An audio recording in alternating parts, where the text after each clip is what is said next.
The H-1B visa system may be on the verge of a major transformation. According to reports, the Trump administration has approved a proposed rule that could officially end the current lottery system for H-1B visas.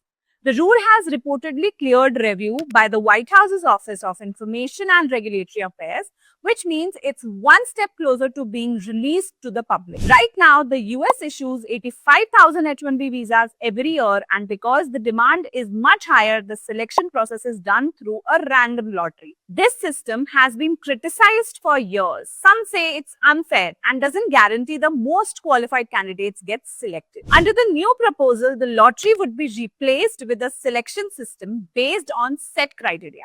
Priority would be given to applicants who have higher wage offers, advanced degrees, particularly from US universities, and specialized skills. Essentially, the government wants to move from the game of chance to a merit-based system. Supporters argue that the new structure will reward top-tier talent and ensure that US companies have the most skilled workers rather than leaving it up to random luck. Large tech companies that offer high salary are expected to benefit the most.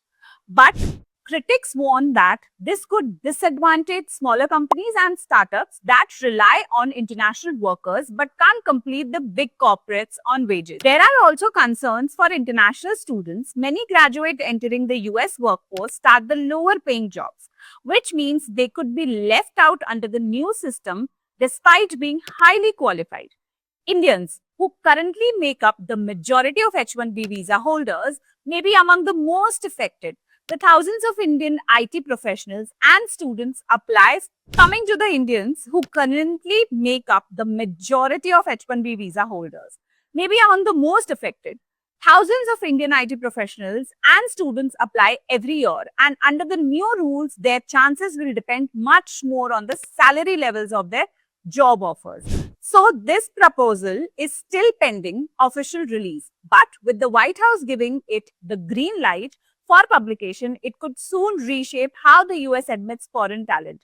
For now, applicants and employers are watching closely to see exactly when and how the new system will roll out. Now, if you are planning to apply for the H-1B, these chances could directly impact your future in the United States. We keep tracking this story as it develops and brings you updates as soon as the final rule is released. What do you think about this move? Should visas be based on merit and wages, or should the lottery remain to give everyone a fair chance? Share your thoughts in the comments below. If you found this breakdown helpful, make sure to hit the like button, subscribe to the channel, and turn on the notification bell so you don't miss the next update on US visas, immigration, and students news. Thank you.